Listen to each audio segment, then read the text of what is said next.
কুলিল্লাহুম্মা মালিকাল মুলক তুতিল মুলকা মান তাশা ওয়া তুইজ্জু মান তাশা ওয়া তুযিল্লু মান তাশা বিয়াদিকাল খায়র ইন্নাকা আলা কুল্লি শাইইন কাদির। আল্লাহ বলেন ক্ষমতার মালিক আমি, সমস্ত ক্ষমতার মালিক আমি, সব ক্ষমতা আমার হাতে। আমি আল্লাহ যাকে ইচ্ছা তারে ক্ষমতায় বসায়, আমি আল্লাহ যারে ইচ্ছা তারে ক্ষমতার চেয়ার থেকে নামায়, আমি আল্লাহ যাকে সম্মান দেই তাকেই সম্মানের চেয়ারে বসায়, আমি আল্লাহ যারে চাই তারে বেজ্জতি করি। ঠিক কিনা? আদম কাযবাদান জানাম বুরি আযহাবানুর ঈমানম বুরি পাদশাহ জুলমে মারা দরগুজার মা গুনাহগারি মে তু আমর জগর তूने कूका रियमा बद कर दईम जुर्म बे अंदाज़ा बेहद कर दईम सालिहा दर फिस्क अफिया मंदईम हम करीने नफ्से शैता मंदईम। दिले उम्मतेर माया सब नबीদের থেকে বেশি। কোন সুবহানাল্লাহ। হাশরের ময়দানে সমস্ত নবীরা ইয়া নফসি ইয়া নফসি ইয়া নফসি ইয়া নফসি বলবে, কিন্তু আমার আপনার নবী দু জাহানের বাদশা রাহমাতুল লিল আলামিন হাশরের মাঠের এক কোণারে সিজদা দিয়া পড়ে ইয়া উম্মতি ইয়া উম্মতি। উম্মতগুলো আদম নবীর কাছে যাবে, আপনি না আমাদের জাতির পিতা, আপনি না আমাদের আদি পিতা, আমাদেরকে আজকে কঠিন হাশরের মাঠ থেকে বাঁচান না। আদম পয়গম্বর বলবে আল্লাহ নিষেধ করেছিল জান্নাতি ফল না খাওয়ার জন্য, আল্লাহর আদেশ অমান্য কইরা ফল খাইছিলাম, আমি নিজেই তো অপরাধী, আমি নিজেই তো লজ্জিত। আল্লাহর আদালতে আজকের দিনে আমার সুপারিশ গ্রহণ করা হবে না। তোমরা যাও ইব্রাহিম পয়গম্বরের কাছে। সমস্ত উম্মত দলে দলে দলে দলে ইব্রাহিম পয়গম্বরের কাছে যাবে। ইব্রাহিম পয়গম্বর বলবে আজকে কঠিন মুসিবতের দিনে আমি আল্লাহর আদালতে সুপারিশ করতে পারবো না, তোমরা যাও ইউনুস পয়গম্বরের কাছে। ইউনুস পয়গম্বর বলবে আমি আজকে আল্লাহর আদালতে সুপারিশ করতে পারবো না। এই করে করে করে করে तमाम দুনিয়ার উম্মতগুলো প্রত্যেকটা নবীর দ্বারে দ্বারে যাবে, প্রত্যেকটা নবীর কাছে কাছে যাবে। কেউ পাত্তা দিবে না, কেউ বলবে না, কেউ আল্লাহর আদালতে সুপারিশ করবে না। হযরতে ঈসা আলাইহিস সালাতু ওয়াস সালামের কাছে যখন যাবে, উনি আল্লাহর পয়গম্বর দু জাহানের বাদশা রাহমাতুল লিল আলামিনের দরবারে নিয়ে হাজির হয়ে যাবে। উম্মতগুলা তাকায় দেখবে আল্লাহর হাবিব মাকামে মাহমুদে সিজদা দিয়া চোখের পানি ছাড়ে আর বলে ইয়া হান্নান ইয়া মান্নান ইয়া রহমান ইয়া রহিম। আল্লাহ আমার উম্মত আমার উম্মত আমার উম্মত, এ কিশোরপুরের নওজোয়ানরা, আমার নবী তোমার জন্য ইন্তেকালের সময় কাঁদে, রোজা থেকে উঠাও কাঁদে, হাসরের মাঠেও নবী কাঁদে। আর আজকে নওজোয়ান তুমি ইহুদি খ্রিস্টানের কৃষ্টি কালচার গ্রহণ কইরা বৎসরের শেষ দিনে আতশবাজি ফুটাইয়া ডোল বাজনা বাজায়া আজকে তুমি নবীর কলিজায় কষ্ট দিবা।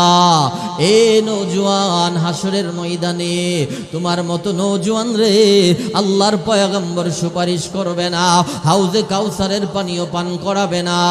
এই জন্য কিশোরপুরের আজকে যে মাহফিলের ইন্তজাম করেছে নওজোয়ানরা, এই নওজোয়ানদের পায়ে ধরে আমি বলবো নওজোয়ানরা রে, আর নেশাদ্রব্যর কাছে দাঁড়ে যায়ও না, আর গুনাহ কইরো না।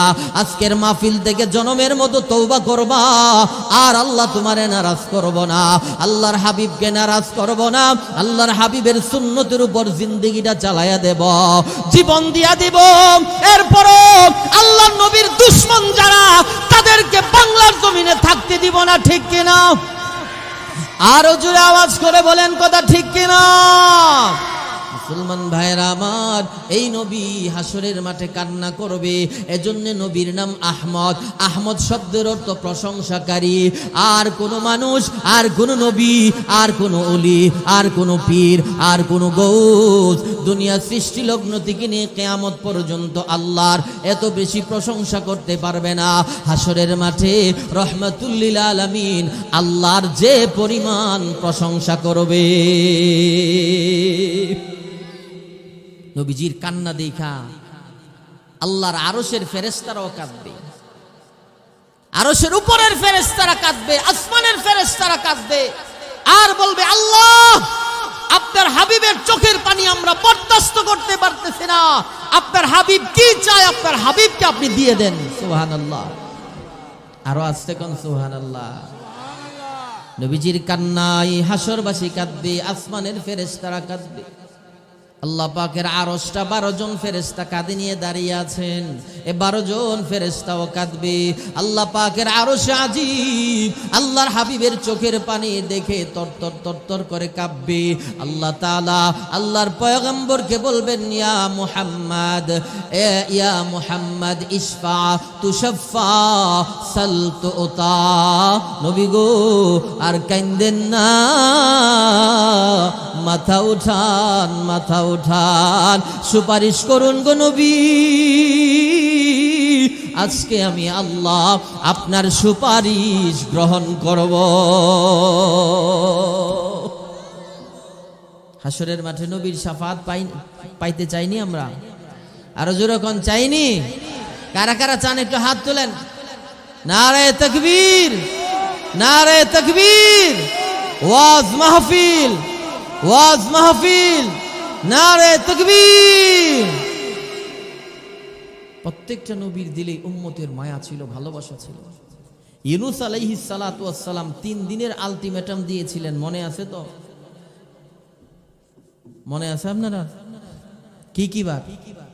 বুধবার, বৃহস্পতিবার, শুক্রবার। 2 দিন চলে গেছে। শুক্রবারে ইউনূস নবী জোহরের সময় রাস্তায় হাঁটে আর চোখের পানি ছাড়ে, আল্লাহ এরা বুঝি আমারে নবী মানত না, আল্লাহ এরা বুঝি আপনাকে রব মানত না, এই বলে বলে কান্দে।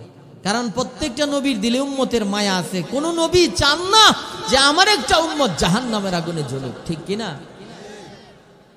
যখন সূর্যটা পশ্চিম দিকে হেলা যাইতেছে, ইউনূস আলাইহিস সালাম বাসায় গিয়ে বিবিরে বলছেন যে কাপড় চাপড় যা আছে সব গুছাও। বড় ছেলে ছোট ছেলে 2টা ছেলেরে সুন্দর করে কাপড় চাপড় পরাও, এলাকাতে থাকবো না, এলাকা ছাইড়া দেব। তখনকার সময়ের একটা নিয়ম ছিল কি জানেন? যে কোনো নবী যখন আযাবের ঘোষণা দিতেন, আযাব আসলে নবী দাঁড়ায়া থাকতেন, উম্মতেরা তওবা না করলে নবী এলাকা ছাইড়া চলে যাইতেন। আবার আযাব বন্ধ হলে নবীরা পুনরায় আবার এলাকাতে ফিরে আসতেন। ইউনূস আলাইহিস সালাম যখন দেখছে সূর্য পশ্চিম দিকে হেইলা যাইতেছে, কেউ একজন ওনার উপর ঈমান আনছে না, উনি বিবি বাচ্চা নিয়া আস্তে আস্তে এলাকা ছাড়া শুরু করছে। তাদের মধ্যে কিছু পণ্ডিত ছিল নি, বুদ্ধিজীবী, জিজ্ঞাসা করছিল আযাবের কালার কি, ধরন কি। এরা খাটে মাঠে কাজ করে, খেতে খামারে কাজ করে। হঠাৎ করে আকাশের দিকে তাকায় দেখে আসমান থেকে কালো ঘাড়ো ফুটবলের মতো আযাব জমিনের দিকে নামতেছে। এই দৃশ্য দেখা একজন আর একজনে বলে, কিরে ইউনূস যে বলছিল আযাব আসবো, আমরা তো হাসি ঠাট্টা করে এটারে উড়াইয়া দিছিলাম, এখন তো আযাব ঠিকই আসছে। দৌড়াইয়া যা তো, গিয়ে দেখ নবী ইউনূস বাড়িতে আছে কিনা। যদি বাড়িতে থাকে, আযাব যেইভাবে আসতেছে একসাথে সবাইরে মারবো না, কিছু বাঁচাইয়া রাখবো। আর যদি বাড়িতে না থাকে, যেই হারে আযাব আসতেছে সবগুলারে মাটির সাথে ধুলিস্যাৎ করে দিবে। কয়েকজন বুদ্ধিজীবী দৌড়াইয়া গেছে ইউনূস নবীর বাড়িতে, গিয়ে দেখে ঘর বাড়ি তালা। অনেক চিৎকার চেঁচামেচি করছে, কোনো কাজ হইছে না। তখন তো তাদের মাথা গরম হয়ে গেছে, তাদের পায়জামা গরম হয়ে গেছে যে আযাব দিয়ে আসতেছে, আমাদেরকে তো মেরে ফেলবে। তাদের মধ্য থেকে একজন চুপি চুপি ঈমান আনছিল, গোপনে গোপনে, কারো কাছে প্রকাশ করে নাই, কারণ প্রকাশ করলেই তো শরীর থেকে মাথাটারে আলাদা করে দিবে। ভয়ে ভয়ে ছিল, গোপনে গোপনে এই ইউনূস নবীর উপর ঈমান আনছিল, কাউকে জানায় নাই। জানাইলে এই এলাকাতে তারে থাকতে দিবে না, এলাকা থেকে বের করে দিবে। এই মানুষটা কয় আজকে যেহেতু সুযোগ পাইছি সুযোগটা কাজে লাগাই। আমাদের দেশের একটা কথা আছে, সুযোগ পাইলে ভেঙ্গেও বলে ঠ্যাং মেলে, ঠিক না? এই লোকটা কয় আজকে যখন সুযোগ পাইছি সুযোগটা কাজে লাগাই। কি সুযোগ? এই লোকটা সবার মধ্যে দাঁড়ায়া ফাআযানা মুআযযিনুন বাইনা যালিক, তাদের মধ্যে দাঁড়ায়া ঘোষণাকারী ঘোষণা করতেছেন, এই পাপীরা, পাপিষ্ঠরা, অভিশপ্তরা, সূর্যের পূজা করছো, চন্দ্রের পূজা করছো, গাছের পূজা করছো, মাছের পূজা করছো, এখন আযাব দেখা তোমাদের মাথা নষ্ট হয়ে গেছে। কাজ করো, শরীর থেকে জামা কাপড় খুলো, খুইলা সালার শর্ট পরিধান করো, পরিধান কইরা চিটিয়াল ময়দানে গিয়া কপাল আল্লাহর কুদরতি কদমে ঠেকাইয়া আল্লাহর কাছে তওবা করো, দেখো আল্লাহ তোমাদের তওবা কবুল কইরা তোমাদেরকে মাফ করে কিনা। আল্লাহর কাছে তওবা করলে আল্লাহ তওবা কবুল করেনি? আরো জোরে কর। আজকে তো 2023 সালের শেষ রজনী, ঠিক না? আজকের আখিরি মুনাজাতে অন্তত 1 ফোঁটা 2 ফোঁটা চোখের পানি ছাড়বেন আর বলবেন, আল্লাহ 23 সালে যত গুনাহ করেছি, যত অন্যায় করেছি, যত অপরাধ করেছি, আল্লাহ তোমার কাছে ক্ষমা চাই।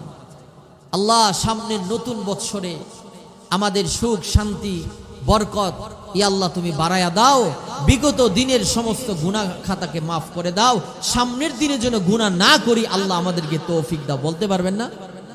আরো জোরে বলেন, বলতে পারবেন না? আল্লাহ তৌফিক দান করুক, বলি আমিন। যখন উনি এই ঘোষণা দিলেন, ইউনুস পয়গম্বরের উম্মতেরা শরীর থেকে জামা কাপড় খুলে সালার শর্ট পরিধান করে চিটিয়াল ময়দানে গিয়া আল্লাহর আদালতে আল্লাহর কুদরতি পায়ে সেজদা দিয়া তওবা করে। রব্বুল আলামিন, বুঝি নাই জানি নাই, সূর্যের পূজা করেছি, চন্দ্রের পূজা করেছি, আল্লাহ তোমার পয়গম্বর ইউনুস আমাদেরকে একাধারে 40 বছর তোমার এলায়ে কালিমাতুল্লাহর দাওয়াত দিয়েছে। ও আল্লাহ, তুমি না দয়ার সাগর, তুমি না রহমান, তুমি না রহিম। আল্লাহ, বিগত দিনের গুনাহগুলারে গাঠুরি বাইদা মাথায় নিয়া তোমার আদালতে কিবরিয়াতে হাজির হয়ে গেছি। রব্বুল আলামিন, আমাদের জীবনের সমস্ত গুনাহ খাতাকে মাফ করে দাও। আল্লাহ, তোমার পয়গম্বর ইউনুস বাড়িতে নাই, যদি নবী ইউনুস বাড়িতে থাকতো পায়ে দইরা ক্ষমা চায়া চায়া আল্লাহ তোমার কাছে মাফ চাইতাম। এইভাবে যখন চোখের পানিগুলা ছেড়ে দিয়েছে, রব্বুল আলামিন কুরআনুল কারীমে সূরা নূহের 9 নম্বর আয়াতে বলেন, ফাকুলতু আস্তাগফিরু রাব্বাকুম ইন্নাহু কানা গাফফারা ইউরসিলিস সামাআ আলাইকুম মিদরারা ويمددكم بأموال وبنين ويجعل لكم جنات ويجعل لكم أنهارا।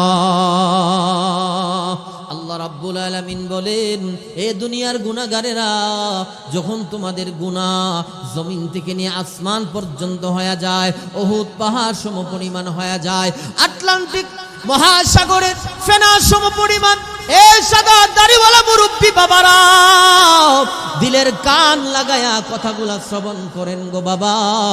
জীবনে তো কম গুনাহ করেন নাই, কম অন্যায় করেন নাই, কম অপরাধ করেন নাই রে বাবা। আজকে রাতের বেলা নামাজের মুস্তাহাতে নিয়া ঘরের ভিতরে লাইট বন্ধ করে দরজাটা বন্ধ করে দিয়া 2 রাকাত নামাজে দাঁড়াইয়া যান। নামাজ শেষ করে আল্লাহর আদালতে 2টা হাত উঠাইয়া বলেন, অমিদুক বন্দে কো মাহরুমে না পাল্টা দো, दे मेरे मौला, दे मेरे मौला, दे मेरे मौला, दे दे मेरे मौला, दे मेरे मौला, दे मेरे मौला, दे। এইভাবে যখন গুনাহগারেরা শেষ রাত্রিতে আল্লাহর আদালতে হাত উঠাইয়া চোখের পানিগুলা ছেড়ে দেয়, আল্লাহ আরশ ছাইরা লৌহ কলম ছাইরা দুনিয়ার প্রথম আসমানে বইসা যায় আর দুনিয়ার গুনাহগারদেরকে ডাকে আর বলেন, আলা মিন মুস্তাগফিরিন ফাগফির লাহু। এ গুনাহগারের দলেরা, এখনো কেন ঘুমায় রইছো? আর ঘুমায় না, আর ঘুমায় না, ওইটা যাও। আমি আল্লাহ তোমার জন্য আরশ ছাইরা, লৌহ কলম ছাইরা দুনিয়ার প্রথম আসমানে বৈশা গেছি। গুনাহগার, এখনো কেন তুমি ঘুমায় রইছ? গুনাহগাররা যখন ঘুম থেকে উঠা আল্লাহর কাছে তওবা করে আর চোখের পানি ছাড়ে, আল্লাহ ডাক দিয়া বলে, বান্দা আর কান্দিস না, আমি আল্লাহ তোমার জীবনের সব গুনাহ মাফ করে দিলাম।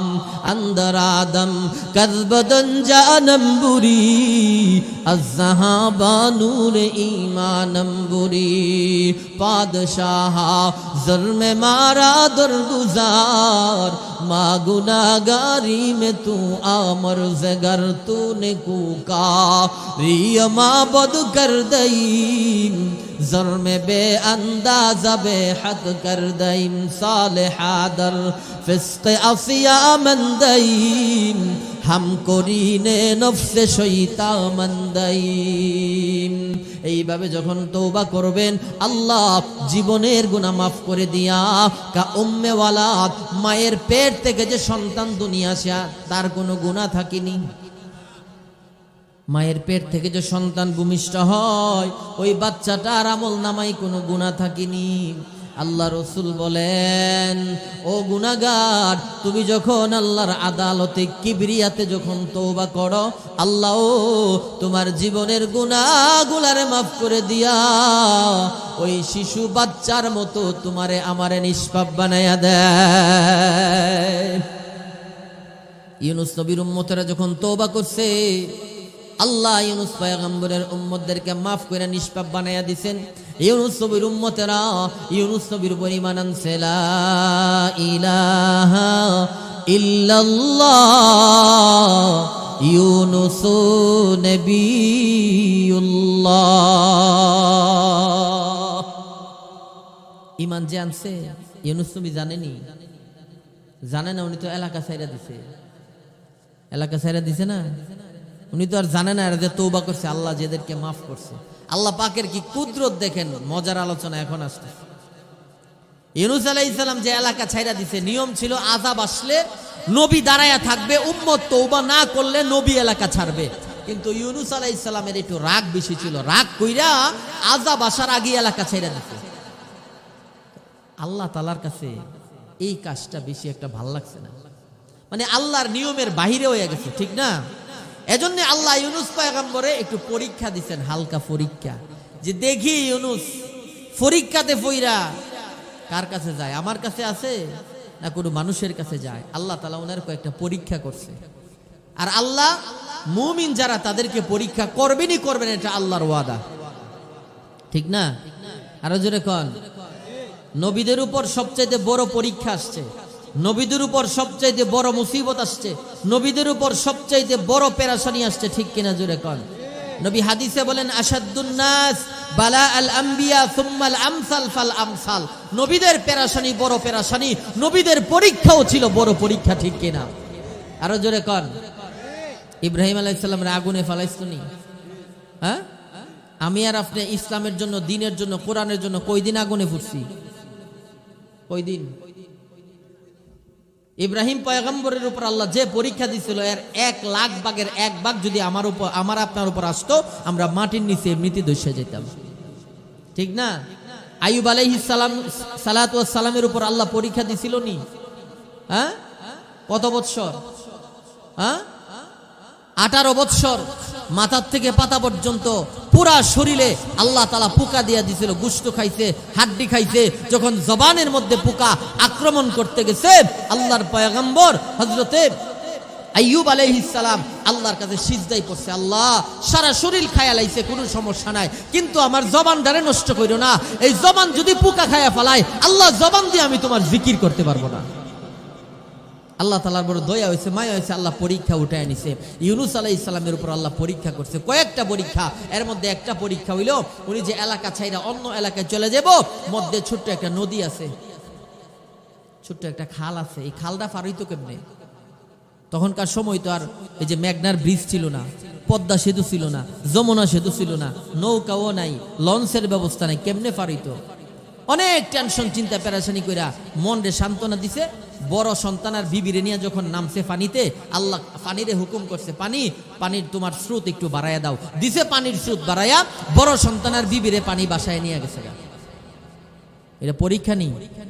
আরো যেরকম ছোট সন্তানটা নদীর পারে ছিল, যখন এরা বাইশে চলে গেছে ভাবছে যে ছোট সন্তানটারে নিয়ে আসি।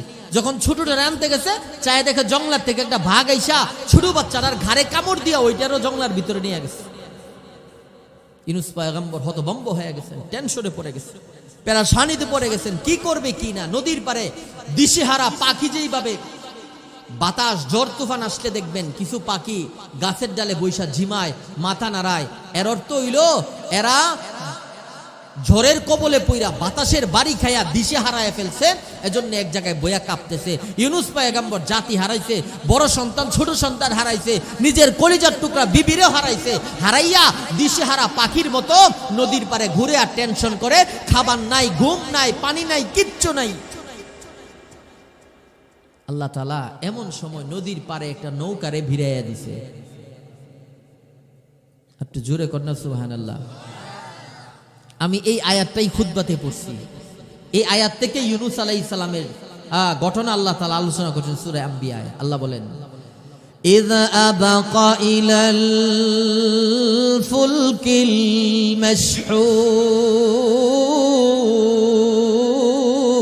মাশহুন, ইযা আবাকা ইলাল ফুলকিল মাশহুন। আল্লাহ পাক একটা ভাসমান নৌকা পয়গম্বর ইউনূস আলাইহিস সালাতু ওয়াস সালামের নদীর পারে ভিড়াইয়া দিছে। ফুলক শব্দের অর্থ নৌকা, মাশহুন শব্দের দুইটা ব্যাখ্যা করেছেন মুফাসসিরিনে কেরাম। আপনাদের এই এলাকায় দুই প্রকারের নৌকা চলে। এক প্রকার নৌকা দিয়া মানুষ যায়, আরেক প্রকার নৌকা দিয়া মাল আনা নেওয়া করে, ঠিক কিনা? মুফাসসিরিনে কেরাম বলেন ফুলকে মাশহুন দিয়া আল্লাহ বুঝাইছেন ভাসমান যানবাহী নৌকা, যে নৌকা দিয়া মানুষ চলাচল করে, এমন একটা নৌকা রব্বুল আলামিন যখন পয়গম্বর ইউনূসের নদীর পারে ভিড়াইয়া দিছে, পয়গম্বর ইউনূস নৌকাটারে দেইখা কলিজার মধ্যে পানি আসছে, টেনশন কিছু দূর হইছে, লাভ দিয়া নৌকাতে উইটা বসে পড়েছে। নৌকার মাঝি পয়গম্বর ইউনূস আলাইহিস সালাতু ওয়াস সালামকে নিয়া নৌকা চালায়া চালায়া যখন নদীর মধ্যস্থলে গেছে, আহকামুল হাকিমিন আল্লাহ নৌকার ইঞ্জিনের স্টার্ট দিছে বন্ধ কইরা। নদীর মধ্যস্থলে যাওয়ার পরে আল্লাহ ইশারা দিছে, নৌকার ইঞ্জিনের স্টার্ট গেছে বন্ধ হইয়া। আর এই নৌকাতে যে সমস্ত মানুষ ছিল, এই মানুষগুলা ছিল বড় টাকাওয়ালা, পয়সাওয়ালা, ব্যবসায়ী মানুষ, সম্ভ্রান্ত ফ্যামিলির ছেলেপেলা। মানুষগুলা তো ভয় পেয়ে গেছে, টেনশনে পড়ে গেছে। হাইরে, মনে হয় মরণ বুঝি নদীর মধ্যে আছে। মাঝিরে গিয়া কয়, মাঝি ভাই দেখো না তেল মোবিল ঠিকঠাক আছে নি? মাঝি কয় সব ঠিকঠাক আছে। কয় স্টার্ট বন্ধ হইছে কেরে? কয় কেরে বন্ধ হইছে, কেমনে কমে, এটা আল্লাহই ভালো জানে। আল্লাহু আ'লামু বিমুরাদিহি বিযালিক, আল্লাহই ভালো জানে কেন স্টার্ট বন্ধ হইছে। অনেক চেষ্টা ফিকির করছে, মাগার স্টার্ট তো আল্লাহ হয় না। আল্লাহ যদি বন্ধ করে কিয়ামত পর্যন্ত স্টার্ট দিলে লইবনি। আরো জোরে কোন, আল্লাহ যদি কেউরে ক্ষমতার চেয়ারে বসাইতে চায়, তামাম দুনিয়ার মানুষ মিলেও যদি টানে নামাইতে পারবো? আল্লাহ যদি কেউরে নামায়, তামাম দুনিয়ার মানুষ মিলা যদি বসাইতে চায়, পারবো বসাইতে? আরো জোরে কোন, পারবো? কুলিল্লাহুম্মা মালিকাল মুলক তুতিল মুলকা মান তাশা ওয়া তুইজ্জু মান তাশা ওয়া তুযিল্লু মান তাশা বিয়াদিকাল খায়র ইন্নাকা আলা কুল্লি শাইইন কাদির। আল্লাহ বলেন ক্ষমতার মালিক আমি, সমস্ত ক্ষমতার মালিক আমি, সব ক্ষমতা আমার হাতে। আমি আল্লাহ যাকে ইচ্ছা তারে ক্ষমতায় বসায়, আমি আল্লাহ যারে ইচ্ছা তারে ক্ষমতার চেয়ার থেকে নামায়, আমি আল্লাহ যাকে সম্মান দেই তাকেই সম্মানের চেয়ারে বসায়, আমি আল্লাহ যারে চাই তারে বেইজ্জতি করি, ঠিক কিনা? আপনারা কি তো আমার উপর নারাজ? ঠিকটা তো আসতে গেলেন কেন? কোরআনের আয়াতের তর্জমা শুনাইলাম আপনারা, এটা তো আমার বাপের ঘরের কথা না। কোরআনের আয়াতের অর্থ ঠিক কিনা জোরে কর। নৌকার ইঞ্জিনের স্টার্ট বন্ধ করছে কে? সবাই মিলে একসাথে বলেন কে? আল্লাহ যে জিনিস বন্ধ করে বান্দার ক্ষমতা আসেনি ওই ওই ওই জিনিসটারে আবার চালু করার ক্ষমতা নাই। মানুষ ভয় পেয়ে গেছে, মানুষ মনে চিন্তা করতেছে আর মনে হয় বাড়ি ফেরা হবে না, বিবির সাথে দেখা হবে না।